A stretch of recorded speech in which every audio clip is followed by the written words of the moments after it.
پھر آپ صلی اللہ علیہ وسلم نماز کے اس تحفے کو لے کر واپس آئے اور اہل ایمان نے اسے خوشی سے قبول کیا، اور کافر آپ صلی اللہ علیہ وسلم کو نعوذ باللہ دیوانہ سمجھتے تھے۔ یا پھر یہ وہ دن ہوگا جب آپ صلی اللہ علیہ وسلم کا وصال ہوا، وہ دن جب دنیا نے آخری نبی کو کھو دیا۔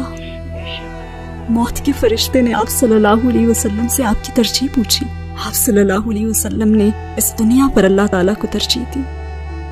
میرے خیال سے جو دن میں چنوں گی ایک بڑی امید کے ساتھ، یہ وہ دن ہوگا جب میں آپ صلی اللہ علیہ وسلم سے ملاقات کروں گی انشاءاللہ، حوض کوثر پر، وہ متبرک پانی جو سارے درد دھو دے گا اور پاک کر دے گا، ساری بری یادیں بھلا دے گا اور ہمیں جنت میں داخل ہونے کے لیے تیار کر دے گا انشاءاللہ۔ مجھے یہی چاہیے۔ میں 14 سال سے تقریریں کر رہی ہوں اور انٹرویو دے رہی ہوں، اور یہ پہلی دفعہ ہے کہ کسی نے مجھ سے ایسا سوال کیا۔ بہت ہی خوبصورت سوال ہے، بہت شکریہ۔ وہ لوگ جو اسلام کی طرف آنے میں ہچکچاتے ہیں، ان کو یہ تشویش ہوتی ہے کہ اسلام قبول کرنے پر وہ زندگی کی رنگینیاں کھو دیں گے۔ تو آپ مجھے یہ بتائیں کہ کیا اسلام کے بعد آپ کی زندگی بورنگ ہو گئی ہے؟ اسلام کے بعد میری زندگی اتنی بھرپور ہو گئی ہے کہ میں بیان بھی نہیں کر سکتی۔ پوری دنیا مجھ پر کھل گئی ہے۔ میں ٹیکساس کی رہنے والی امریکی ہوں، میں ٹیکساس کے ذائقوں، فلیورز اور نیچر سے آشنا تو تھی، لیکن جب میں مسلمان ہوئی تو پھر میں یمن، قطر، پاکستان اور ترکیہ کے فلیور سے بھی آشنا ہوئی۔ ساری دنیا کے دروازے مجھ پر کھل گئے۔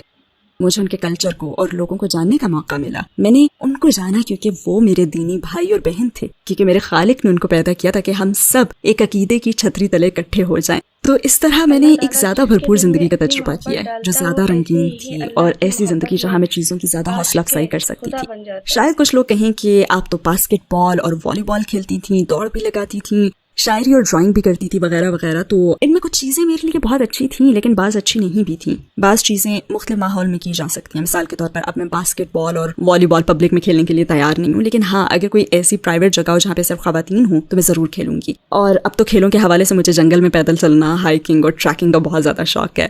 مجھے تیر اندازی سے بھی بہت زیادہ لگاؤ ہے، اور اس کے ساتھ ہی میں ایک بہت اچھی تیراک بھی ہوں اگر ماحول مناسب ہو۔ تو یہ کہ اب بھی خوش رنگ زندگی گزارنے کے بہت سے موقع ہیں، بے پردہ ہوئے بغیر بھی اور اس نامناسب ماحول کو اپنائے بغیر بھی، جہاں آپ مردوں کی نکاحوں کا مرکز بنتے ہیں، اور میں بھی یہی چاہتی ہوں، اور یہی میری روح کی طلب تھی۔ یہ زندگی تو عارضی ہے، لیکن آپ کا عمل ابدی ہے۔ آپ کے خیال میں ایک نو مسلم کو اسلام قبول کرنے کے فوراً بعد کس چیز کی زیادہ ضرورت ہوتی ہے؟ ایک نو مسلم کے لیے اسلام میں داخل ہونے کے بعد سب سے اہم چیز اخوت اور بھائی چارہ ہے، سپورٹ۔ میں فائنینشیل سپورٹ کی بات نہیں کر رہی، ہاں بعض اوقات اس کی بھی ضرورت ہوتی ہے کیونکہ وہ اپنی جاب کھو دیتے ہیں یا ان کی فیملیز ان سے منہ موڑ لیتی ہیں صرف اسلام قبول کرنے کی وجہ سے، لیکن ایموشنل سپورٹ زیادہ ضروری ہے۔